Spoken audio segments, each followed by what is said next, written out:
For better or for worse, as they say. Boy, is that ever appropriate. Hi there. Welcome once again, everybody, to Cast Iron Wednesday. This is a little tradition that a lot of the cooking channels here on YouTube do on Wednesdays. They've dedicated Wednesdays to talking about playing, cooking, and otherwise dealing with cast iron because, well, it's fun. And why not? And of course, that's what we've been doing on this channel now for more than a year and a half. So, as always, I very much appreciate everybody who shows up here for Cast Iron Wednesday, especially since tonight is, well, something of an anniversary, so to speak. Yeah, it's yet another Cast Iron anniversary. Good grief.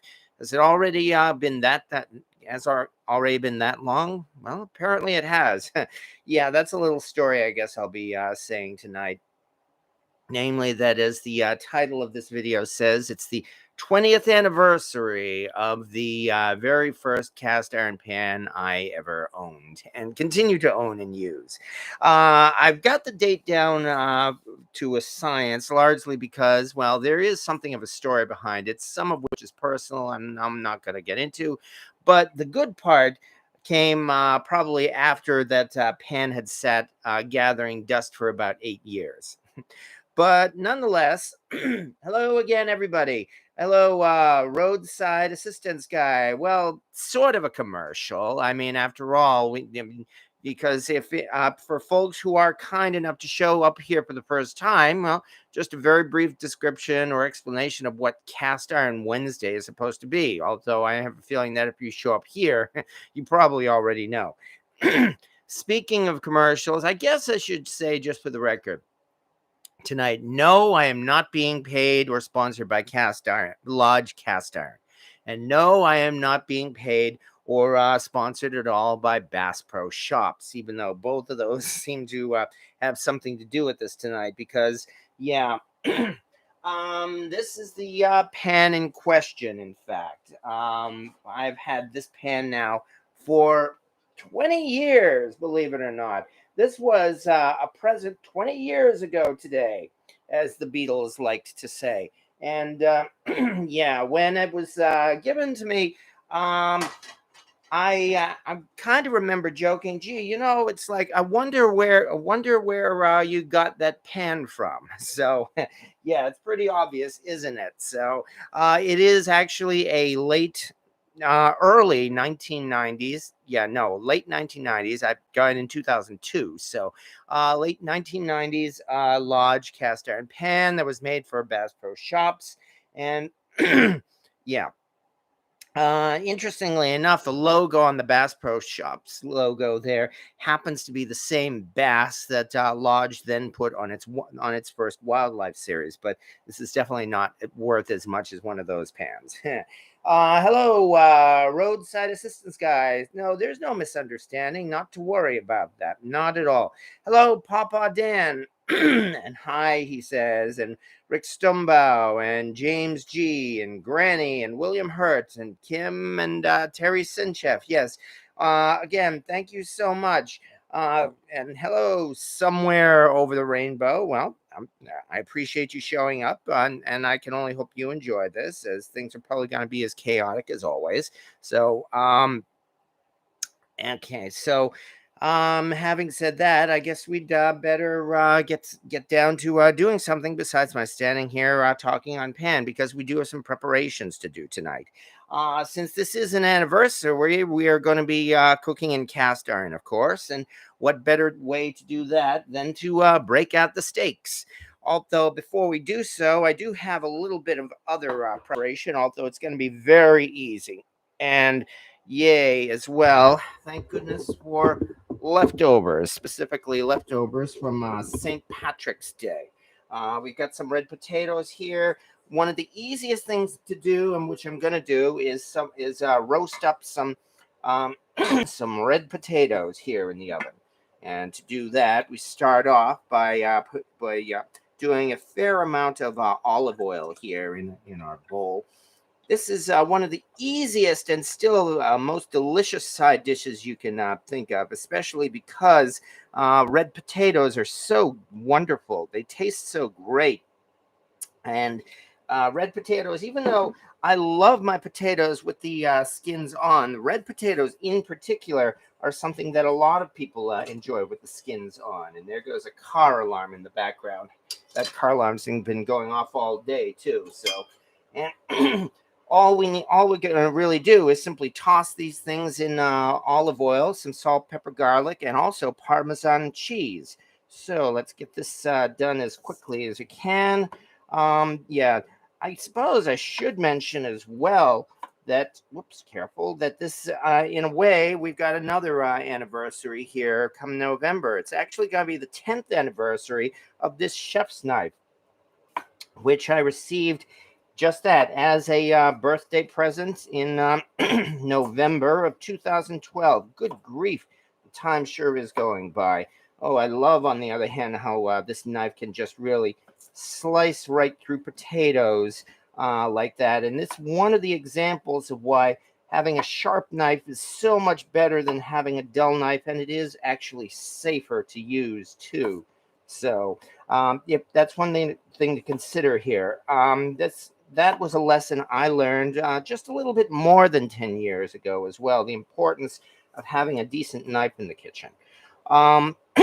Even though I put this knife through quite a bit of paces, and it's probably well overdue, I think, for an overhaul. I don't mean a new knife, because this knife still cuts very well, as you can see, but among other things, over the past 10 years or so, I've made very poor attempts at sharpening this knife myself.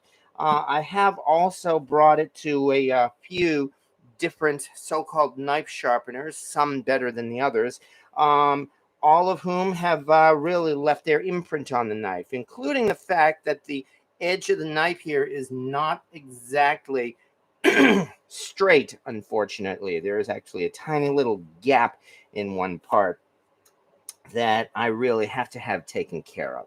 Nonetheless, there's really, when it comes to something like this, the most important thing is how quickly and easily it can cut through something like red potatoes here. And so for that, I'm still quite happy to use this chef's knife. It's a carbon steel chef knife, and it was actually made in France. It is a Sabatier, in fact. One a little bit more, and then we'll get back to the cast iron. Namely that, boy, this is a big one. Let me start throwing the rest of these in the pot, in the bowl right now. But yeah, I do remember that really I first discovered carbon steel knives as opposed to regular stainless knives. Not in about, well, yeah, it was about 10 years ago, in fact. And I became enamored of carbon steel because of its similarity to cast iron in many ways, not the least of which it has to be oiled and taken care of. So even though I had been saving up my pennies and dollars and all that to get myself a nice chef knife, like maybe a Global or something, I decided to change my mind and get the Sabatier knife, which I have not regretted since. It cost probably not even half as much as I would have paid for the Global chef knife. And meanwhile, as you can see, it works just fine, and I have not had any real complaints about this knife. I missed one piece of the potato. And with that, the hard part really is over. This and that and the other thing. There, careful. And there we go. Wow, dude, more potatoes here than I expected, in fact. Boy. Okay, now from here, I think the easiest way to do this is to coat these. Yeah, that's right. In fact, I think this bowl is too small. Better get a bigger bowl here. Yeah. Clang, clang, clang. I know. There we go. Much better, much more room this way. A little bit there. Let's throw in. Say that again. Pretty much. I've already cut them. kind of both. There we go. A little bit of that. Now to this, I had wanted to throw in some spices, although Jamie asked, and I don't see why. No, that's all right.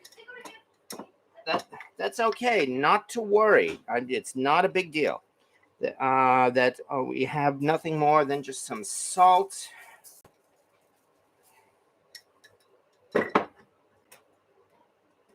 some pepper. I also like this grinder here for that reason.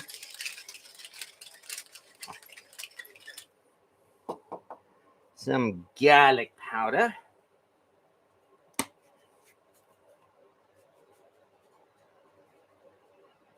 And here is a little tip I got off the internet as well, on top of all this, some Parmesan cheese.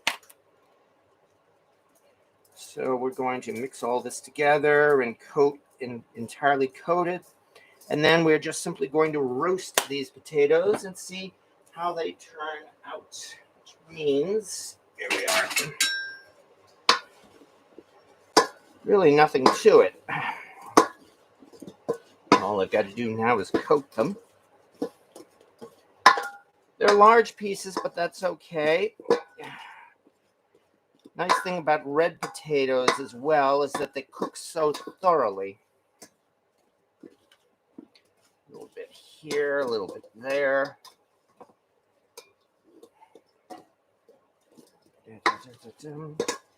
This is not going to take long, yay. And now, having said that, there we go. In fact, especially since I have a lot more potatoes than I was expecting, I may actually have to dig out one more pan very quickly. Appreciate your patience, folks. Okay, here we are. Especially since... Ow. Okay.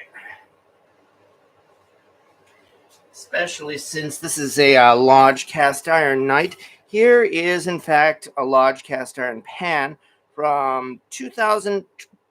This was 2019, the Midnight Ride of Paul Revere. And it's the exact same size and shape as the large Redneck pan. However, one thing is that I can only see how well this goes when it's not heated, because the first one, because there's actually one more large pan that I have been heating up in the oven, and that was my intent. Well, we'll make it all work. Let's throw this a little bit here, and let's get this one out of the oven. Been heating this to 400 degrees. There we go. This one is a typical large 10-inch, modern 10-inch skillet. And the thing with these potatoes, though, is that I can't just pile them up. What we should do is lay them flat like that. So, there we go. There's one batch. Let's get this into the oven right now. Here's one batch of potatoes. Listen, now that sizzle already. That's why I'm looking forward to this. And the other one, which I did not preheat. We'll just have to see how this one turns out. This one here. And the rest of the potatoes. There we go. And that's actually a pretty nice fit, too. Don't want to waste this cheese.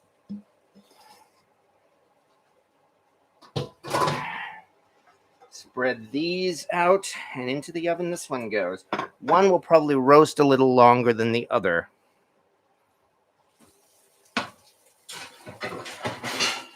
And how about that? A side dish that only took a couple minutes to prepare. Oh, yeah. Parmesan. Okay. And let's see what we have here now before we continue. Let's get a closer look at the cast iron while I'm doing this. Okay, other than what Grape Nut says, well, I do my best, that's all. Papa Dan, If CIC doesn't like to brag about how, no, okay, yeah, no. Well, it's pretty easy. I mean, that's the other thing. Taking care of cast iron is so easy that it's really not difficult to get your pans nice and shiny here. Just grease them and especially use them on a regular basis.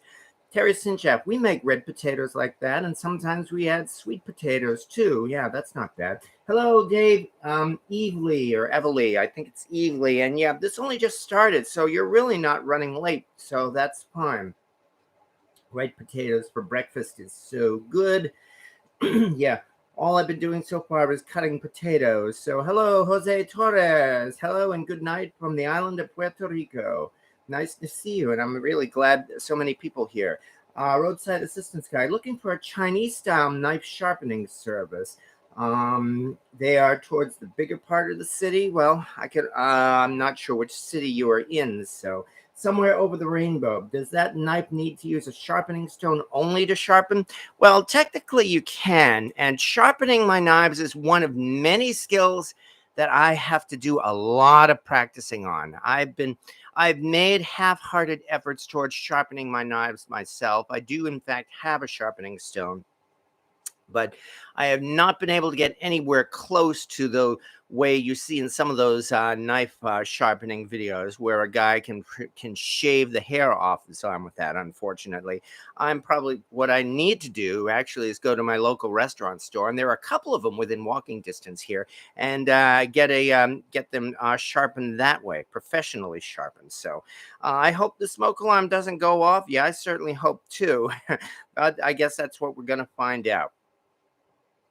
So anyway, all right. Having said that, we've already shown off a couple of large cast iron pans, but now I guess it's now we can I want to start turning this up a little bit to take a closer look here and see what the big deal is. Why I'm celebrating the 20th anniversary of this.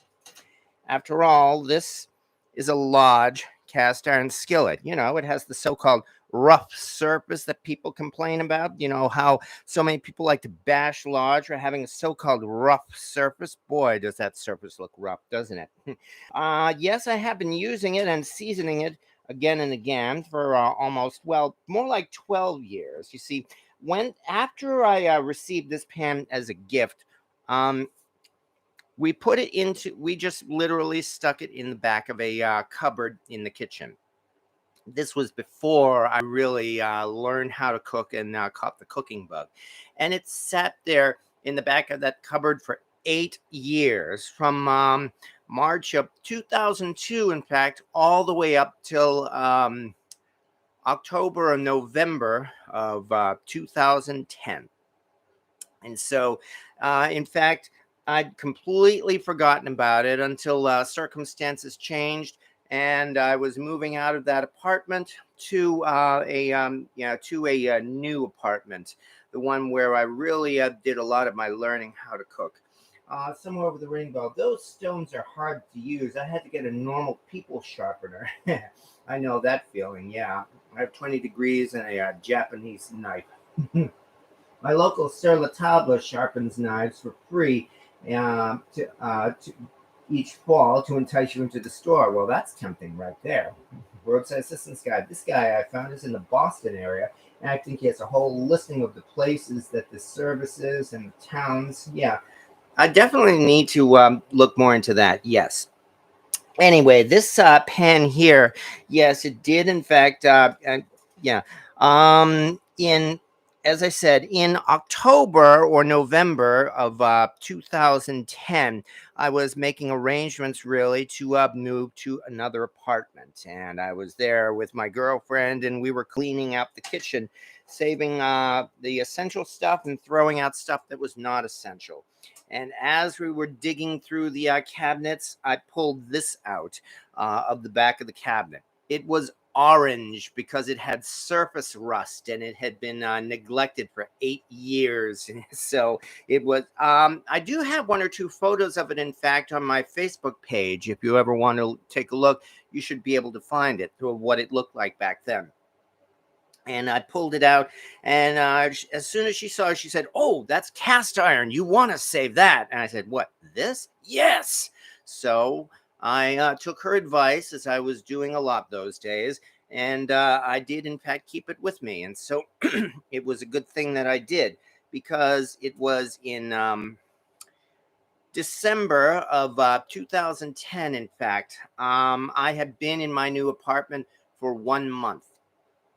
And I have all of this on Facebook, so I know the dates as well. It was like December 15th or December 16th of 2010. I've told this story here on live as well. So, namely, that it was at that time when, for the first time, I decided to, yeah, I celebrated being in that new apartment for a month. And for the first time, I decided to take that old cast iron pan and cook a steak in it. And I'm positive that I had chosen something like maybe a chuck, or maybe a or a sirloin steak, because because I was cheap, and I know I would not have spent like $20 or $30 on a steak. And so I went and I cooked that steak for the very first time, and I did a terrible job. I did everything that wrong that you could possibly do wrong in cooking a steak. I put it in the pan. I'm pretty sure I put it in the pan dry. Did not oil it. I poked at it. I prodded it.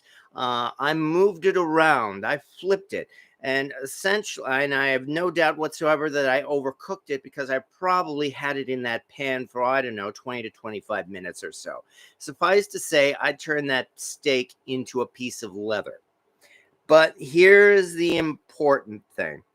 I had a lot of fun. Boy, I mean, I still remember the feeling of cooking that steak by myself for the first time in that cast iron pan, and that was really a bit of euphoria. That, one of those life changing moments, and I didn't even realize how life changing it was at that time, because that was when I really caught the bug.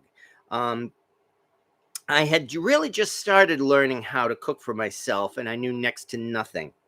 Um, and it was then, though, that after having a lot of fun cooking that steak, I decided to do a couple of things. First of all, I made a couple of other dishes in that cast iron pan over the next few days. It was also then that, being the geek that I was, I actually started doing some research. I started looking up terms like cast iron on Google, coming across websites, and even a few YouTube videos. This was in 2010, mind you, just as the big cast iron renaissance that we've seen was beginning to take place.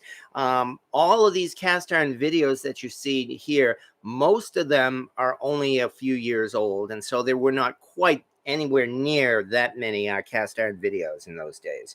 So, but nonetheless, it was enough to intrigue me, because I learned about cast iron, namely, not only about how it's one of the greatest tools for cooking in the kitchen, but I also started learning about the history and the mystery of cast iron. And it was then that it just clicked, and I started using that cast iron pan. And lo and behold, again, I caught the bug, which we call cast ironitis. So this was something that I know we have all gone through. Well, maybe not all of us. Some of you might not have caught that bug yet, and it's kind of one of the purposes of this channel here, I hope, to ensure that you do catch the bug. Especially since I've learned a lot of no, I wouldn't call it worthless, but a lot of silly trivia about this pan and about large cast iron that I find fascinating. Things like the fact that it was in 1998. I thought it was later. No, I thought it was earlier than that. I thought it was in the 1980s, in fact. In fact, it was in 1998 that large cast iron first started adding this standard helper handle to all of its pans, to the point where just about every large pan today has one of them. And I learned about the controversy that still goes on today. You know, the one about whether or not you need to grind and sand down a large cast iron pan before you use it. My answer to that has been no. I have cooked quite a few meals over the past 12 years in this Lodge pan, and I have never sanded it, not even in the beginning. So all of that use probably has actually smoothed it down a little bit. But even so, I have really not had any problem at all using a modern day Lodge cast iron pan. And that's why I encourage pretty much anybody to do so. Do the same. Namely, that if you are just getting a cast iron pan for the first time, I would highly recommend a Lodge cast iron pan. Besides the fact that it's made in the USA, it's also the best quality mainstream modern day cast iron pan you can get, especially for less than $20. Yes, and then of course over the past several years or so, we've been seeing the elite cast iron pans coming out, the ones from Finex, which Lodge now owns, and Stargazer, and Field, and Marquette, and Butterpat, and quite a few more of those little companies. And in order to compete, in order to sell their product, what is the first thing that all of them do? They start bashing Lodge cast iron. They always talk about the rough surface and how we polish our surface to a mirror finish, unlike what Lodge does. But we've really gotten into that subject before, and there have been quite a few videos, even a few on this channel, that have in fact compared this Lodge cast iron pan to the fancier ones, to the Finex and to the Field and to the Butterpat and all that. And what I find is that yes, there is a very, very slight difference in that if you are getting one of those elite cast iron pans, you are almost certainly going to get your money's worth. Yes, there's is a very slight difference. However, the difference between, say, a Stargazer cast iron skillet and a Lodge cast iron skillet, I would say would be the difference between an excellent for cooking, which is what the Lodge definitely is, and outstanding for cooking, which is what you would get out of a Stargazer or a Finex or a Field or the like. So, I mean, really, the difference is not that great. And that's why some people argue about how the high cost of those other pans is not worth it. And they do make some points. It's really a back and forth argument, and it's one that I'm not going to try to resolve once and for all tonight. All I'm saying right now tonight is I've got this Lodge cast iron pan. I'm very happy with it. I have no intention of ever getting rid of this. Despite all the other pans in my collection. I'm still using it, as you can see, and I would very highly recommend this to anyone as their first cast iron pan here. And as Somewhere Over the Rainbow says, I found my Victoria cast iron to be my best cast iron. It's not as heavy as the Lodge. And Val, maybe you should trade him in for some pans. Oh, Val's Black Cat's rules. The hubby won't let me bring in any more cast iron in the house. He says that 4 Dutch ovens and 12 other sizes are enough. Well, yeah, I know we've all run into that problem, and that's why we call it cast iron itis. So, Bob asks, I don't sand them, but I do use a stainless steel scrubber on a new pan to get rid of the roughness. And it's different for everybody. And furthermore, I am not going to dictate how you take care of your cast iron. So, Somewhere Over the Rainbow, I made a baby Dutch over the weekend in my 8-inch Lodge, and it came out so good. Yeah, 8-inch Lodge. There we have right there. So, and yeah, look, I love how to keep challenging and moving forward. Well, that's all. That's all we can do. Do you know how to tell? Oh, hi, Jamie. And Jamie says hi. And Pawpaw Dan asks, do you know how to tell the difference between Lodge's 90s and nowadays buck skillet? Nowadays goes for $20, but 90s goes for $150 per a cast iron Facebook group. $150, huh? For a modern day Lodge cast iron pan?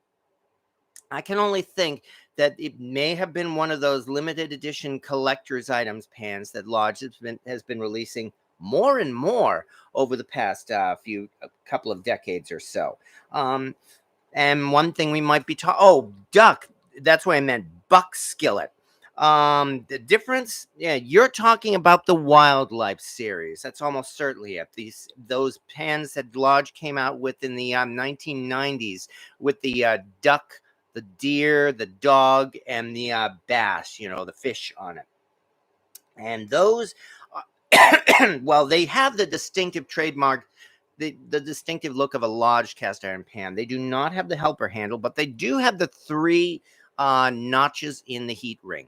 They do not have the Lodge logo on them. That's the really easiest way to tell the difference between the older Wildlife series and the new Wildlife series Lodge has been putting out for the past 2 or 3 years. The older Lodge did not have their logo on it at all. All they had was simply the picture of the duck, the picture of the bass, the picture of the deer, and the picture of the dog. So, yeah. So, and what's more, there was only one each of those images. So, pretty much, you can find the images of those Lodge series, wildlife series online, and that would really be the way to tell the difference between the 90s Lodge, which goes for $150, because yes, collectors really do go for those things. I mean, this, I doubt I could sell for $150, not that I ever want to. Even though it has the same fish on it, the bass that Lodge put on its wildlife series pan. Okay, let me check a couple of things, by the way, lest we forget. We've got potatoes in the oven. So let's back up for a second. And let's give them a peek. Fortunately, this is nowhere as risky as making a cake. So these are looking pretty nice already. I would say they still have a ways to go. Let's take one of these out, shall we, and take a look. Do this right here. Definitely need this. In fact, I should probably get this. And yeah, I've had enough battle scars myself. Thank you so much. Okay. Yeah, this is not doing too badly, if you ask me. In fact, where did I put that? Here it is. Let's flip these a little. I believe this is the one that I did not preheat, if I remember right. So we'll get this back in. This one, on the other hand, should be the one that I did preheat. So here we are. Oh yeah, definitely smoking. Haven't even started the steaks yet.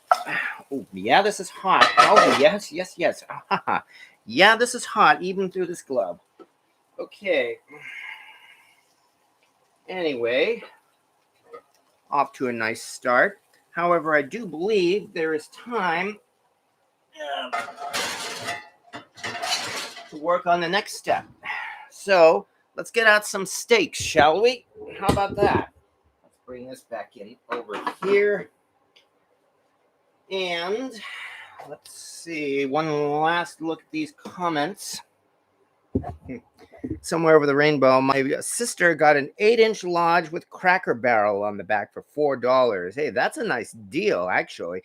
It had some gummy mark on it, and it's now nicknamed Scarface or Scareface, and I don't blame you.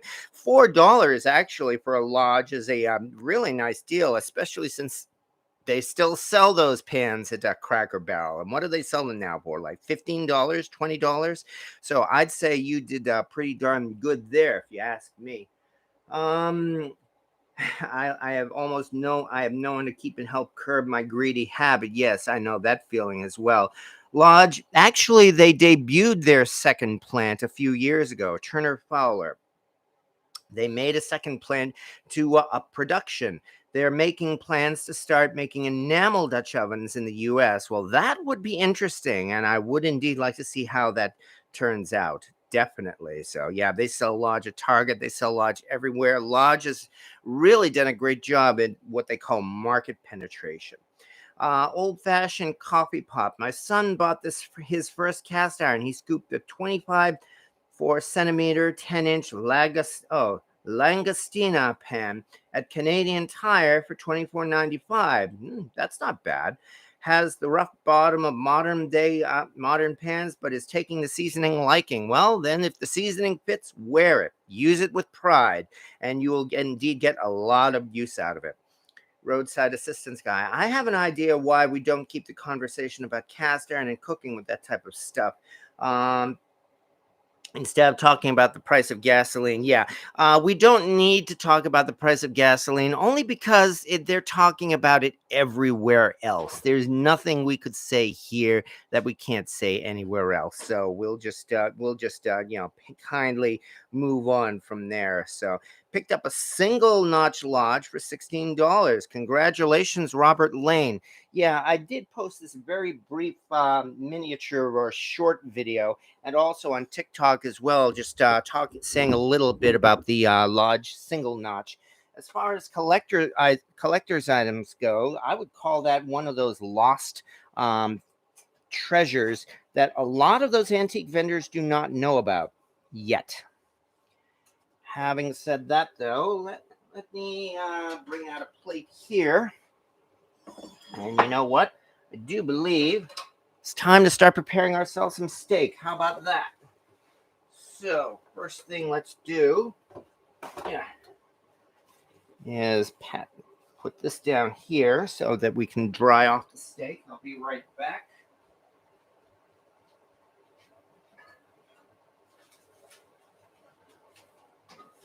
This too while we're at it.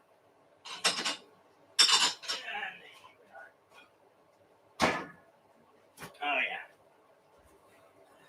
And let's say something about steak, shall we? What we have here are some boneless strip steaks that I got just this morning at Price Chopper.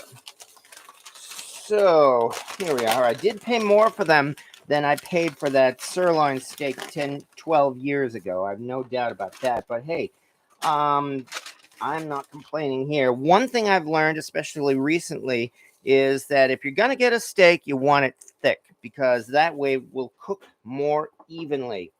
That's one of those lessons I've learned as well. So there we go. That way the temperature won't rocket up unevenly or too fast. So let's dry this thing off, shall we? Oh yeah, that's the other thing as well. They talk about every method there is on how to cook a steak, whether or not you bring it to room temperature, which I've done, whether you do it cold, which I've done. And as you can see, I'm doing it cold now. The reason why I'm doing it cold now is I'm currently getting the idea that if you start the steak cold, then that means it can stay in the pan longer in order to actually get up to the right temperature, and you should be able to get a better crust on it. At least that would be my opinion right now.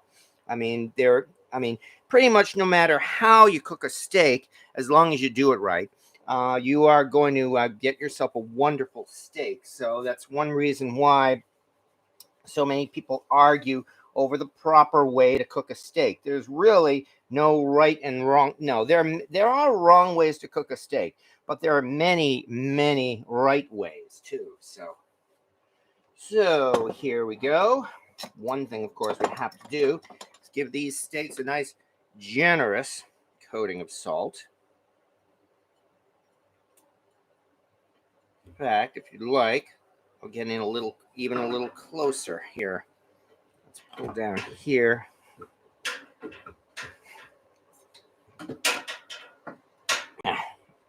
There we go. A little closer that way. Now that we've done that. And then there's the question of whether you want to salt your steak immediately or do a longer seasoning. I've done both ways, and I like both ways. So no, again, Jamie seems to. She's recently had what she called the the best steak that she'd ever had. And in that case, we actually salted it immediately before cooking. On the other hand, I have salted my steaks 24 hours before cooking. And I personally think they came out fantastic that way because it was a great way to tenderize them too. So either way, the other important thing to do, of course, is to get your pan ripping hot. And I mean ripping hot. So yeah, this thing here, I've got right now on my stove top, for the record, I have it just about between 6 to almost 7. You never, on an electric stove, you never, no matter what, even for steaks, do not want to put your burner all the way up to its maximum. An electric stove can actually get so hot that you could warp a cast iron pan. And yeah, I learned that the hard way too.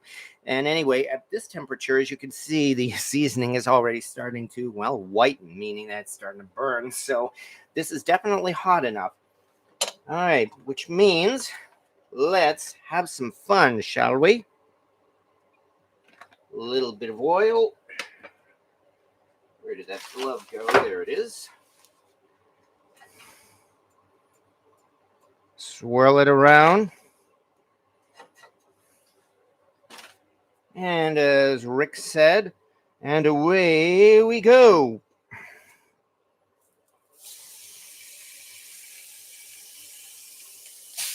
There we go. Off to a decent start here. My stove has never been level, I'm afraid. The oil tends to pool on one side, so I've got to do this every so often. And having done that, that's the other thing I want to get out to help cook this steak. And that is a thermometer. There we are. Nice ThermoPro thermometer here.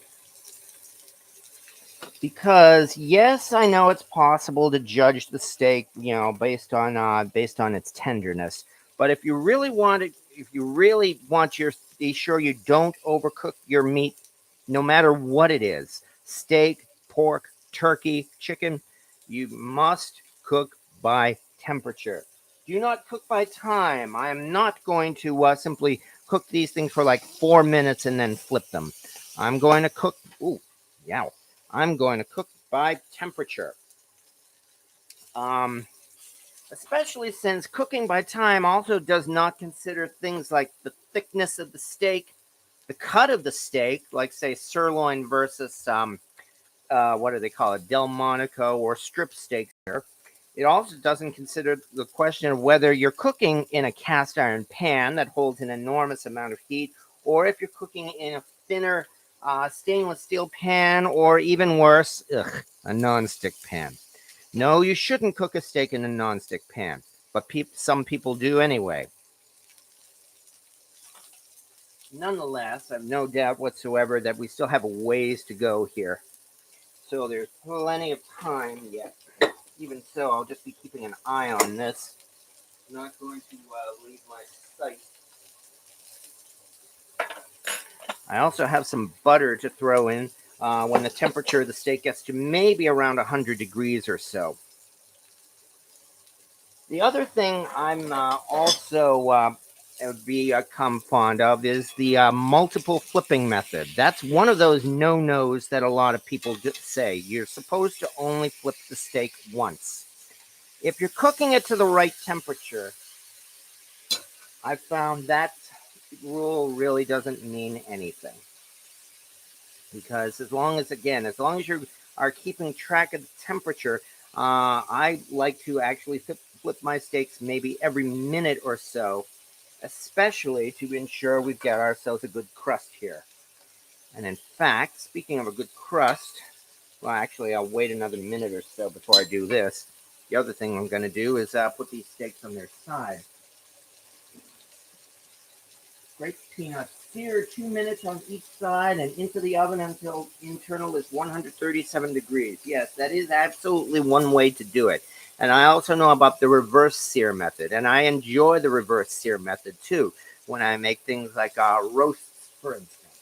So Joseph Ortiz. I think it was a few years ago. I did a video where I put my oven to its highest temperature and brushing the oil on the steak to get a good sear and avoid flare-ups. Oh yeah, that was the video. One of the first videos I did, I think. The one where I set my stovetop on fire.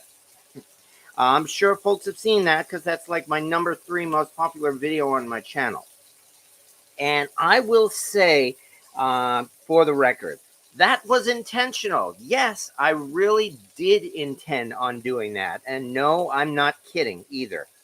There were, in fact, other people present there when I did that. I intentionally heated up the pan so incredibly hot that the oil would burst into flame immediately. I probably warped that pan, in fact, because I made it so hot. There's one of the nice things about a thick steak, too, that you can do something like this.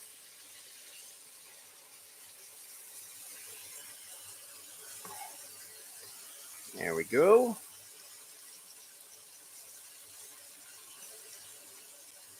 All right. A little bit of that. And we'll change it over to the other side. And then I think I'll start checking the temperature.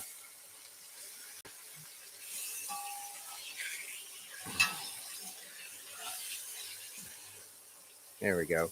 One nice thing about a thick steak, though, is that I'm certain... Whoops. I think I'm going to have to hold this up now. I'm certain that I have not overcooked it yet.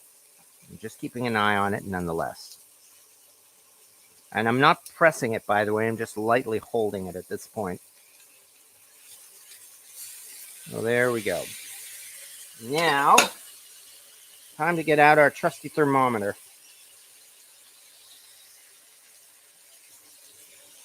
Oh yeah, we still have a ways to go, in fact, as you can see. This thing here is currently measuring only about 66 degrees.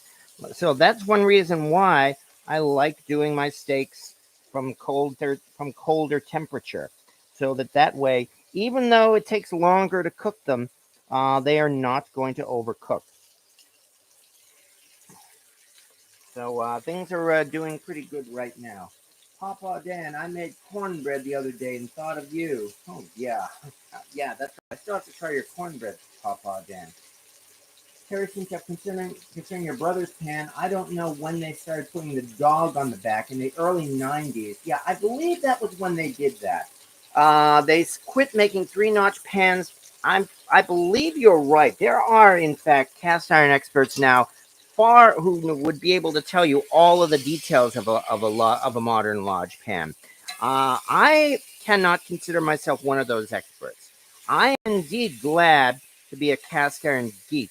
I think I still need to do the other side a little more yet.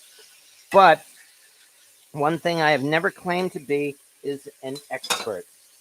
I'm a guy who really just enjoys having fun cooking more than anything else.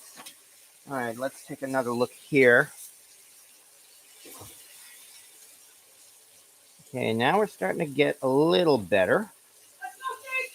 You smell steak, all right. You are correct. Yeah. Oh yeah, we're not even at. Yeah, it's still way mooing at this point. We're only at 95 degrees, so we've got plenty of time yet. That one looks pretty good right there. It's not yet. We don't want to undercook it, like it or not. Yeah, I do. I totally don't know what you're talking about. Yeah. Oh, I like black and blue steak. Basically, you like That's much longer on that one. I can tell you that. Yeah. Now. So you like your steak still moving? Yes, that's what I said. Yes, I like to kill it twice. Did you just flip them? I have flipped them once or twice. You still flip? I know. I've actually been talking about that. Leave it alone. As far as I'm concerned, the temperature control is really the most important thing. But then again, it's not cooking. Temperature doesn't matter at that point in time because then it's just flipping it. That temperature that's on that side now is now not the temperature on that side anymore. Well, that's why I use the probe thermometer. I actually push inside the steak. Yeah, I understand that, but never mind. I'll play it later. That one's done. Ready? Hold on. I'll tell you right now. That's done. That's done. Yeah, are you gonna do this right? Do you guys know this? Oh yeah. Rare, medium rare. Hand a well, little lower. They medium can't okay. see you. They So can't see you. So it's rare. Okay. Go Rare, right about here. Put your medium hand right rare. about here. Okay, I can't put my hand. My mistakes there. Okay, so we'll do it afterwards. You guys know the hand trick, right? Between your thumb, so it's rare. Push right here. Medium rare. Medium well, and well done. So when you push it here, how tough this is, how tough the steak is. Okay. Is how it is. So that matches. That's medium rare right there. That was done. There you are. And then this one is. But remember, we've got to let That's rare right there. We've got to let it rest. I know, and it's cooked more too. So there we go. Rare right there. I would say yours is ready. That's ready. Oh shit! Did I put the foot up back? What? No, everything's fine. Check it. I sit in there and pull my foot. Yeah, everything's fine. We're still getting a full feed. So. Thanks. Yeah. Jamie is right. Don't turn it much. Says somewhere over the rainbow. Walking across the, and he or she also says walking across the grill is the way I like it, meaning how rare it is. All right. That's Christmas I had. My sister made this prime rib, and it was way underdone. So me and my friend Carl, he's a family add-on. Yes. Every time I would take a bite, I would hear. Okay. Yeah. And every time he would take a bite, I would do the same thing. My sister got so mad. That thing was good though, man. Woo! Well, guess what? Here we go. Yeah, this is toughened up. This isn't medium rare anymore. Let's see. Look at what you want. All right. There we are. Off to a decent start, I think. So, having done that, let me turn off this so that I don't burn the butter that's still in the pan. Meanwhile, having done that, let me move this out of the way. Let's see about those potatoes, shall we? See how these things look. Ooh. Oh, yeah. Here's one. And here's the other. As I was saying, here's one. Ooh. Listen to this, by the way, here. Let me pull the microphone down closer to this.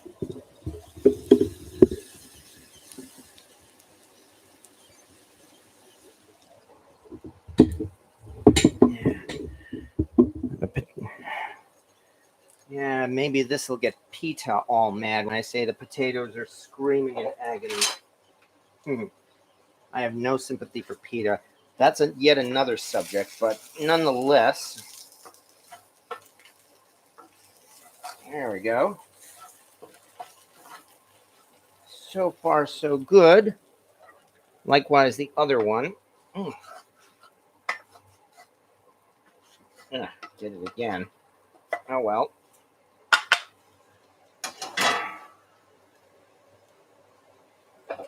And you know what I think I'll do?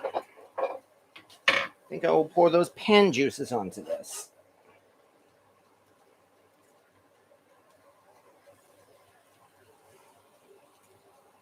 There we go.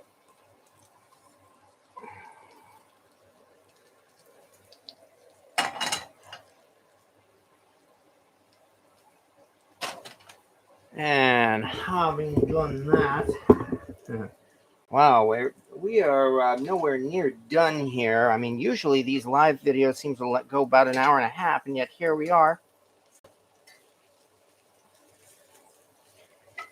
There we go. For the record, I have this burner turned off, and yet this pan is still, as you can see, is still very nicely cooking these potatoes, including that one. Still not bad at all. These are just some simple roasted red potatoes with salt, pepper, garlic, and some Parmesan. I really like that idea. And let me move this one over here again.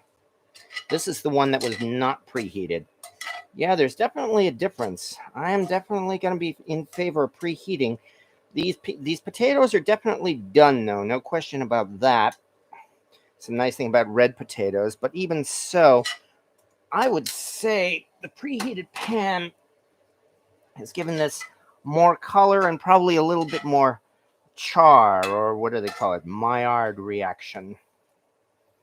So I'm actually quite happy with that.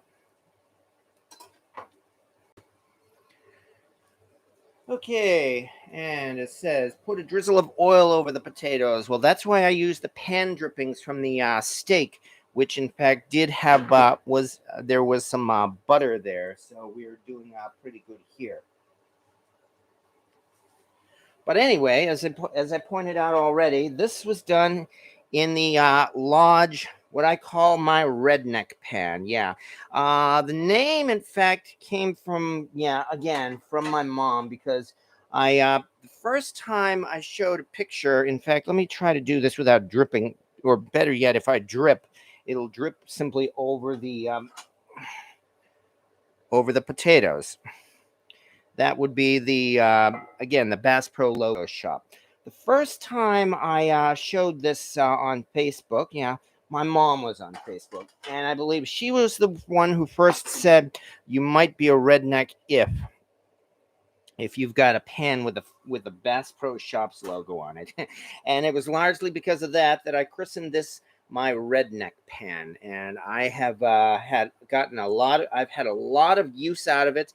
And as I've said already, I have no intention of giving it up, even though I've done many videos cooking in, well, a lot of my other pans in my Lodge cast iron wok, which was in fact the very first pan that I bought with my own. I actually bought for myself. Again, this the Lodge Redneck skillet was, as I mentioned before, what originally had been a present, and I learned to cook in that. But when I wanted to actually get a cast iron pan for myself, the first one I chose was the Lodge cast iron wok, the one that I still use on a regular basis as well. But I have done a lot of videos and done a lot of cooking in that wok, and with my other pans as well. I'm sure I've shown off enough times my BS&R Red Mountain number 8, for instance, or the Stargazer, or the Lodge, or the new Lodge Blacklock skillet, for instance. And I've cooked in a number of other pans here, even a Griswold. I do have several Griswold pans as well. By the way, Jamie, your steak should be ready by now. Okay. And yet, even so, I am still coming back again and again to my Lodge Redneck pan. So, taters like that and fried rabbit.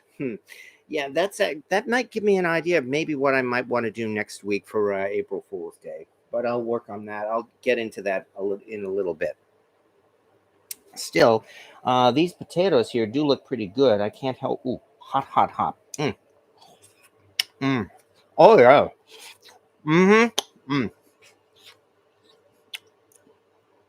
Yeah, Jamie, you're gonna like the potatoes. Yeah, those are some good taters too. That's for sure. Nonetheless, I guess I've gone into it again. As I said, the modern day Lodge cast iron pan, a lot has been said about it and continues to be said about it. Even today, people are posting videos on the internet, usually comparing a Lodge cast iron pan to something else, whether it's comparing it to a deluxe field skillet, or whether they are taking a Lodge pan and grinding it down to a silver mirror smooth finish, which I do not recommend, or whether they are taking their Lodge pan and shooting it with a gun. Ugh. Nonetheless, or even if they're just cooking with it. And that's the thing. I mean, there are a lot of videos, and there will never be an end to videos of cooking steak, for instance, in a Lodge cast iron pan, like this one, for instance, or potatoes, or cornbread, or cobblers, or pies, or, as you know all too well, you can cook anything in cast iron. And really, it's like if you have a Lodge cast iron skillet, it's difficult to justify almost anything else, says the guy who has his collection of like about 60 or 70 or more, closer to 100, I think, cast iron pans. So somewhere over the rainbow. Need some green or some orange to add color to your meal. We decided asparagus, greens, or green beans. You have to keep going now. There is that. I do have to say, unfortunately, I don't have fresh green beans, regrettably. I did not consider that. I'm sorry to say. On the other hand, you know what? Maybe I'll fake it. Let's see. I've got a little bit of this, a little bit of that. Well, if you want to keep on going, they're not fresh, but I think we might be able to fake it. Let's see what we can do here. Let's come up with something as quickly as we can. That means I'm going to have to move. Oh, yeah, this I can actually take. I can turn off the oven at least. Sorry? Well, there is broccoli in the freezer. That's true. But wouldn't we need to thaw that out? How am I going to do this? Changing things. I've got the idea. Somebody wants us to do some greens, so okay, do this quickly. A little bit here. Come on. There we go. That's all I wanted. I'm sorry? Oh, there are. Okay. Well, we're gonna have to thaw them out very quickly, nonetheless. Oh, okay. All right. Well, in that case, then all I have to do, yeah, is turn this back up. Okay. Yeah, you're right. Which ones do you want to do? Well, what are you holding in your hand? Green beans. That should be enough. Okay. Yeah, Love me some onions, says someone. Okay. Meanwhile, JL Winchester, large being a heavy and more robust pan, cooks very evenly, I find, more so than some. Real quick if you want to defrost it real quick. I'm sorry? So hit him in the microwave real quick? Yeah, I'd like to hit him in the microwave, yes. Yeah, I find more so than some of the newer lightweight pans. And you know what? Yeah. You know what? I tend to agree with you on that. Okay. Okay. Okay. All right, we'll work on that. Okay. Okay. Veggie tots. Yeah. Anyway, yes, I do agree with you on that. In fact, I don't know if it's because I learned how to cook in cast iron on this heavy, large cast iron pan. Okay. All right. Yeah. Okay. I'm just heating it up right now. So. Yeah. No, you put the pan. Put oil in the pan. Yeah. Yes. I'm heating it up, and then I'll put oil in the pan. Okay. So. Okay. But anyway, yeah, I learned how to cook in this thick and heavy, large cast iron pan, and I agree with you on that. How's your steak? Medium well. Yeah. Medium. No, medium, you say? Medium, yeah. Okay. All right. All, what? all. Oh, good. I'm glad to hear that. Yeah, So. I have, remember? Oh, yeah, there is that. Yeah. Jamie is enjoying her steak right now. The constant interruptions are very frustrating, and I can't hear her anyway. Let her do it all if she wants to constantly interrupt. Okay? We will keep that in mind. All right. So, Val's Black Cats, I'm with Dean. Anyway, you're my kind of guy, Dean. Okay, I better back up the comments here. And thank you for keeping the subject to where it should be. So, oh yeah, Dean ready. Forgot Parmesan. No, actually, I did not forget Parmesan. When I did this, when I tossed these things together, I did in fact toss the potatoes. I did in fact toss in some Parmesan cheese. Or I see Dean Reddy talking about onions sauteed in butter, green beans, pinch of red pepper flakes, salt, and peppers, and forgot Parmesan. That's what we're talking about. Well, yeah, we are having a feast tonight because, as I said, it is something of an anniversary. And believe me, it's an anniversary I was not expecting to celebrate. But nonetheless, that's how it turns out. So, okay. Are we losing sound? Michael Donnie says, are we losing sound? Does the sound okay, folks? Hello, William Hurt says Jose Latios. Okay, meanwhile, we were back here. Yeah, finally, Sam Cook, finally finished my last physical therapy session. Now I can watch live again. Well, congratulations for that. So, but anyway, J.L. Winchester Lodge, being a heavy and more robust pan, cooks very evenly, and I find more so than some of the newer, lighter weight pans. So, and yeah, that was the point, is that I did, in fact, I actually agree with that. And when it comes to things like searing a steak, for instance, I have already sung the praises of this Lodge cast iron pan.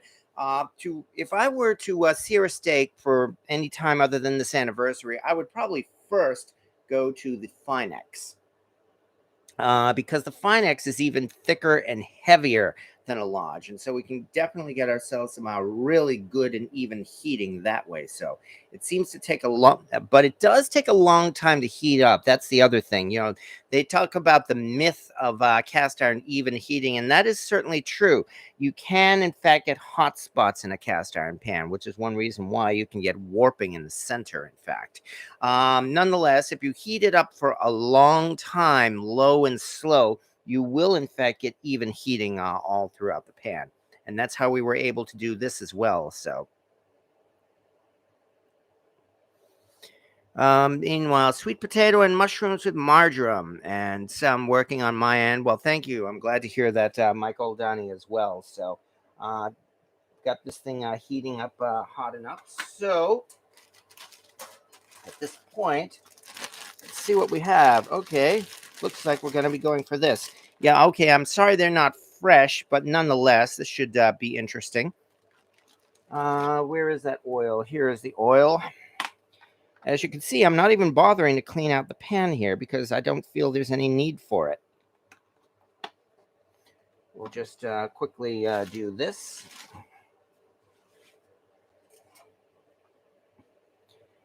And sorry for the difficulty a little earlier. Okay. From here, we'll have something to accompany these potatoes, and especially the steak, which I'm definitely looking forward to trying as well. I'm afraid I don't have any corn on the cob right now. It is still only spring. There we go. So now I'm just gonna have to sear these and stir them around so that they don't burn on the outside while the inside is still thawing off. But that's not going to take very long.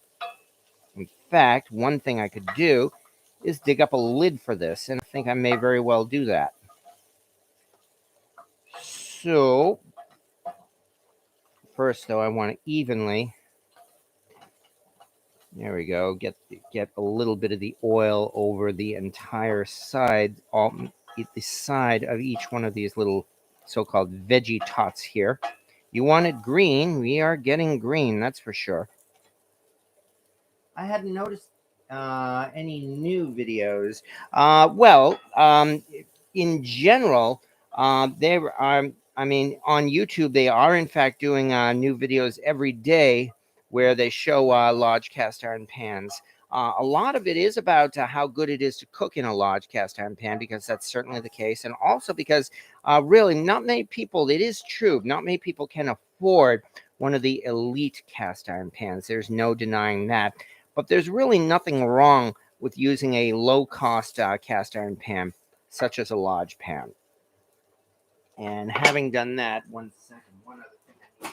Oh, damn it. I'll watch myself here. You can breathe. You can take your steak out.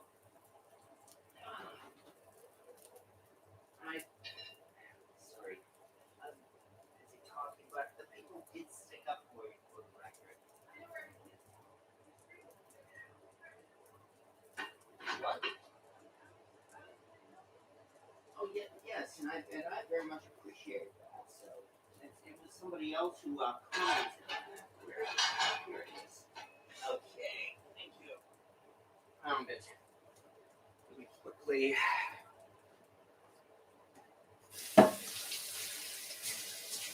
There we go.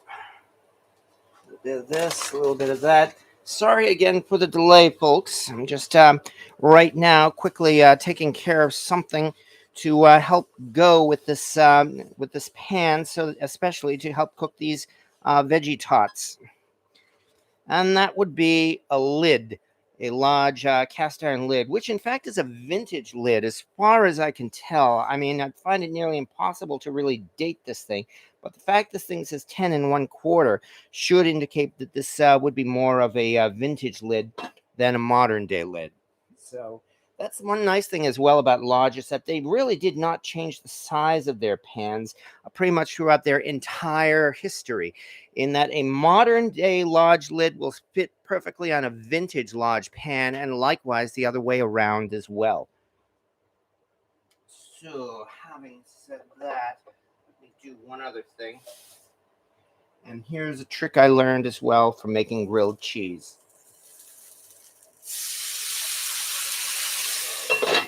That way you can steam it. That was water, for the record, folks. Hello, Peg Tooth, says Granny Graham. They sell stainless steel heat distributors on Amazon as well. And Debbie Vogel, is there a favorite present modern day cast iron maker? And if so, why? Well, believe it or not, I do in fact have a preference probably for Lodge cast iron. Probably because of the variety, I think. They put out so many different pans, and they're trying something new every year now. So some of them seem to be sticking and some of them do not. Meaning that some of the Lodge pans that they've released in the past couple of years, they've already seemed to have taken out of production, whereas others seem like they're going to be with us for a while.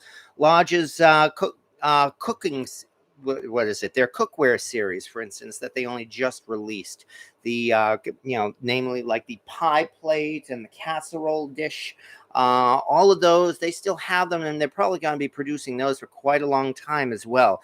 On the other hand, they very briefly came out with a line of rust-resistant pans, and at that time, that was maybe about, good grief, 4 or 5 years ago already. Ones that you could actually put through the dishwasher, and some people did.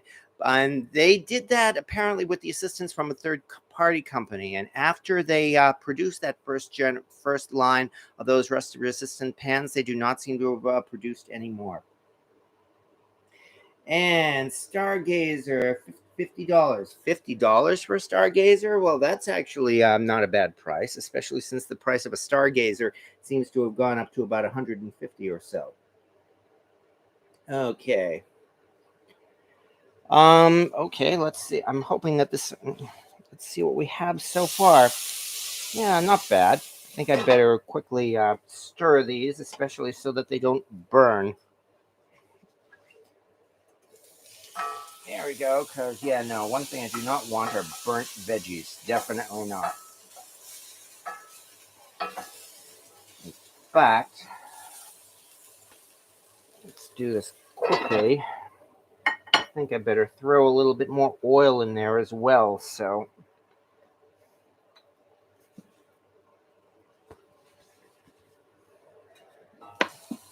Just a bit. There we go. Appreciate your patience.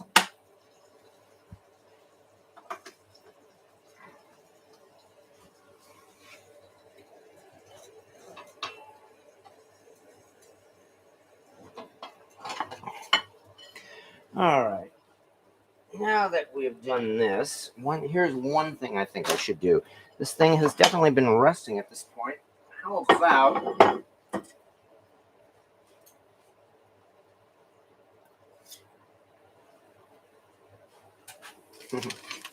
about we take a chance and cut the steak and see whether or not we manage to hit our goal, if you don't mind. Let's see what happens here. Let me pull this in a little bit. There we go. Actually, I wonder if I can actually lower this a little bit more here. That way. There we go. Sorry for the roller coaster as always, folks. There we go. Yeah, that way if I messed up the steak, well, everybody will be able to see it. And let's throw this in and see what we get.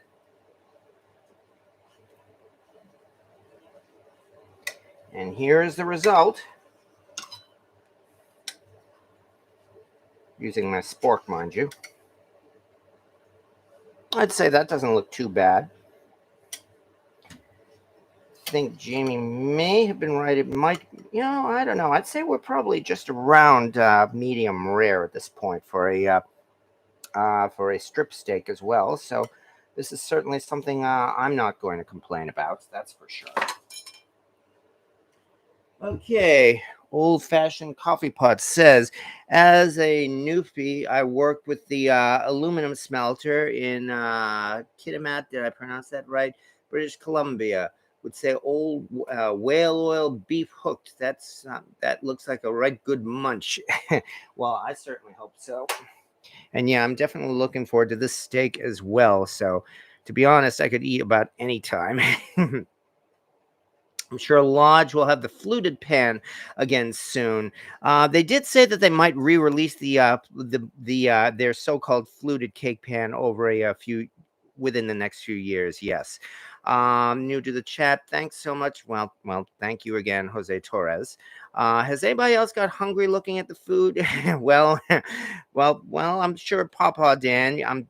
I can only hope that that your eyes have gotten to the point where you can make yourself a steak if you'd like. So, and again, congratulations, Jose Latias, for finding the Stargazer at that price as well. So, but I'd mentioned already, yeah, my favorite cast iron maker would probably, in fact, be Lodge cast iron for that reason. So, a funny thing happened in my email the other day, and I still need to reply to it. It seems like another email came in from Marquette Castings. So, apparently, they are interested in sending me a Dutch oven.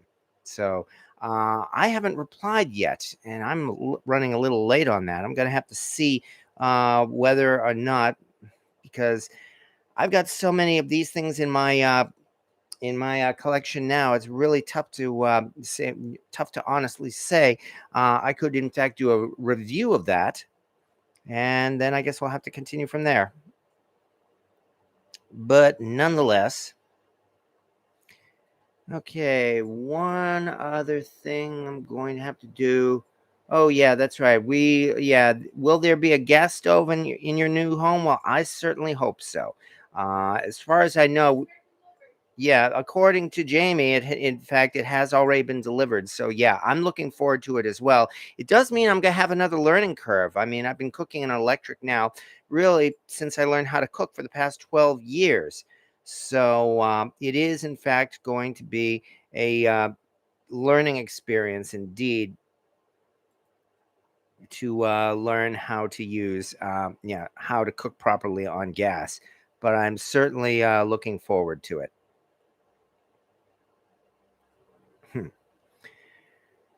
Okay, I paid $21.50 a pound and a half T-bone at the meat store. Yeah, things certainly have gotten expensive lately, haven't they? Well, as I said, that's another subject that has been discussed in many other places as well, and really talking about it here, other than, well, again, letting off steam, so to speak. Speaking of which, let's do that, shall we? There we go. Let's move back over here, shall we? And there we are. I do believe we have some greens to go with that. So you had asked for greens, and these are what they call them veggie tots. And they also have cheese mixed in them with them as well. So I'm not sure if these things came out as well as tater tots, unfortunately, but I've no doubt they should taste well. All right, I'm going to have to make up for this next week. Especially since, a couple of things I should say as well about next week.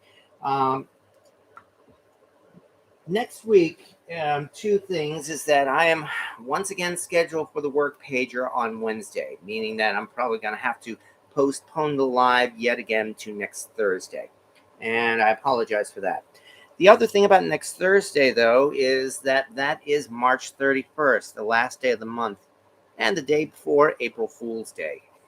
So, considering that, I really am going to have to think of how we might be able to make next Thursday's live something a little bit different. Say that again? Or do the live on April 1st? Well, it's a Friday. Yeah, okay, yeah, maybe we'll work on that and see how that turns out. Yeah, Jamie's suggesting we might actually postpone the live until April 1st. So, yeah, that might be interesting.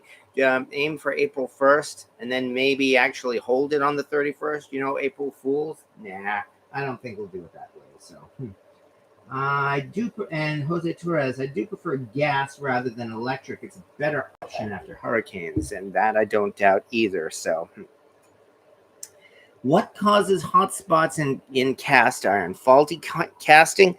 That some may have something to do with some of it, but what really causes hot spots in cast iron would be uneven heating. Consider how big this electric coil is, for instance, on this stove here. It's actually, the coil is a little smaller than this 10-inch pan, for instance. So the inside of this is definitely going to be much hotter than the outside. Especially since that's the other thing is that cast iron is actually a very poor conductor of heat.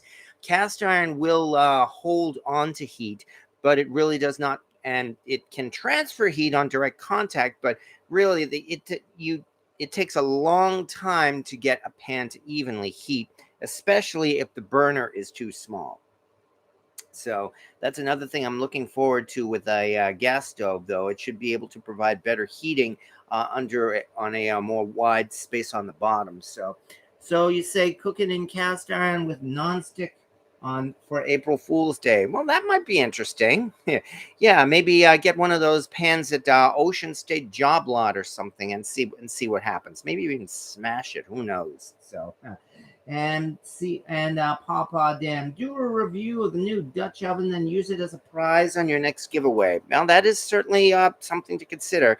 I am definitely going to have to reply to them maybe tonight or tomorrow. Definitely. So do an April Fool's giveaway. That would be funny. Yeah. Here we are for April Fool's Day. I'm going to give away a cast iron pan. What is it? Well, how about a made in China pan? I'm sure folks would love that. Okay. But now, well, as a matter of fact, we are getting more on time here, and I appreciate folks for hanging around on that. Nonetheless, I'd have to say we actually accomplished what we set out to do here, because we've got ourselves here some decent steak. I would say that the steak actually turned out not bad. And that, let me move this over a little bit and do a little bit. Now I can move this back up. There we go, so we can get a little more view of everything. Appreciate your patience as always, folks. There we go. That's a little better.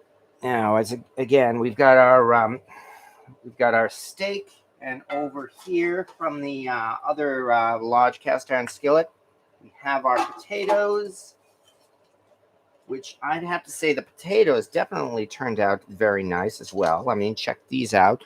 Got nice roasted potatoes here, so I have no complaints about that. And over on the side, we have this, what they call veggie tots. Well, that's definitely an April Fool's for you, that's for sure. Nonetheless, actually, hey, this actually doesn't taste too bad. So, all things considered, not too. There we go. But nonetheless, as I said, really, for all of this, what I have to thank most of all, besides thanking Jamie for her, definitely for her assistance, and I'm not just saying that. I mean, anybody here knows, really, Jamie's advice and especially her help really has indeed helped make a lot of these into successes. However, for tonight, really, what I need to what temperature did you cook your steak to? I cooked my steak to 125 and took it out of the pan as soon as it hit 125. So maybe next time, maybe I'll consider taking it out at 123, perhaps. But this, Yes. I used to stay back a lot, and I didn't really help out too much.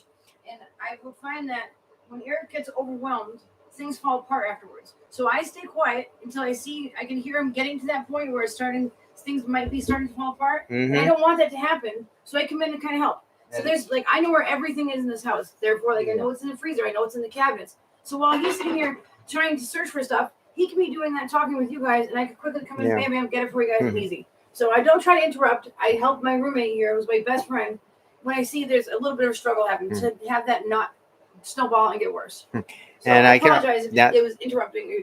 You don't know the situation. Right. So. And I can only say don't worry about that. All right. I took that a little personal. Yeah. Okay, well, meanwhile, Val's Black Cat's rule says super supper, and I guess we're not talking about the cat food either. And I saw the Wonder Bread thing. Oh, the flavors. Yes. And that lid was in production in the early 80s. Okay, if you can I would certainly take your word for it. I guess you're basing that on the fact that, as I said, that it says 10 1/4 here on the side, even though it still says number 8. So, nonetheless, I can only as I said, I can only follow up maybe and get some more information regarding that lid. Oh yeah, that's the other thing, Papa Dan. We did not set up the smoke detector tonight. Yeah, I know. No, that's all taken care of at this point. So, but really, as I said, what I can only thank for be most, well, I guess you could say thankful for tonight, in fact, would be my Redneck pan. Again, the 10-inch Lodge cast iron skillet, which currently has these veggie tots in it. Because after all, if not for this, I never would have caught the cast iron bug. And I'm hoping that if it causes you to catch the cast iron bug, well, then I would say part of my work here is accomplished. Because yes, I am no intention of suffering alone, and that's why one reason why I do these videos, so I can share it with everybody. And Papa Dan, I agree with Jamie. I agree with Somewhere Over the Rainbow. We enjoy you too. So, yes. Thank you so much. I appreciate you. Yes. She says, thank you so much. She appreciates it. Jamie is an excellent cook. I can only agree there. I mean, she is a short order cook, and she has definitely taught me quite a few things as well. Nonetheless, we are in. I learned a lot of stuff from you too. Yeah. We balance each other out pretty well. Well, thank you very much. But we are getting on into that time. And besides, I've got some steak to eat. And so does Jamie as well, because we've got to get going. It is still a work night. I am going to say again, though, nonetheless, that because I'm on the work pager next week, I am going to have to postpone the live. And we will see what happens, though, because we've got April Fool's Day coming. And I do, in fact, enjoy having a little bit of fun on that day. Okay, one other thing, Jamie. Ever make cobbler in cast iron? Once or twice. Oh. Oh, have to show them that? Yes, all right. All right. So I bought this little waffle maker, okay? Okay. So I take it out of the box, and I think it's gonna be like the box size, which is, probably box was what, 6 inches or 6 inches on probably. Right. And don't worry, it's low. So what we got was, isn't this the cutest thing ever? It's the little waffle iron. It's tiny. But I make a cinnamon rolls. You just put one cinnamon roll and press it 3 minutes, it's done. And then I made a wrap, turkey and cheese and on a tortilla and folded it up and made one for Eric, and then made roast beef and cheese. So, but it's the cutest little thing. What? $12 a Target. Yeah. Yeah. I know it's on cast iron, but I had to share it just because it's so freaking adorable. Well, especially since we're getting a gas stove in the new apartment, I'm thinking that might be an incentive to try to find a cast iron waffle iron. So, yeah. And I'm definitely looking forward to giving that a try. All right. Having said that, I think we are at about as far as we can go here. So I can only once again appreciate everybody for showing up. As always, we have chaos. Sometimes some of it is unexpected or unwanted, but we do our best to get by. But that's what we get for doing these things live. I mean, what can I say? It's like, oh yeah, let's do something as complicated and accident prone as cooking in a live video. Gee, what could possibly go wrong there? So, have you ever tackled a beef tongue? Not yet. I will say that a couple of years ago, I made this grasshopper gravy, and I was actually quite happy about that, even though Jamie threw up on camera. But nonetheless, beef tongue, yeah, well, that might be something to consider. But I'll have to keep that in mind. We have another week anyway to put something together. And I can only appreciate everybody who shows up next week and any week, in fact. I mean, really, it's you folks who make this who make these live videos fun. And I say that every time because I mean that every time. So we'll have to continue. We will continue this next week. Thank you so much, everybody, for hanging around. And yeah, have a good evening, everybody, folks. And as we always say, see you next Wednesday.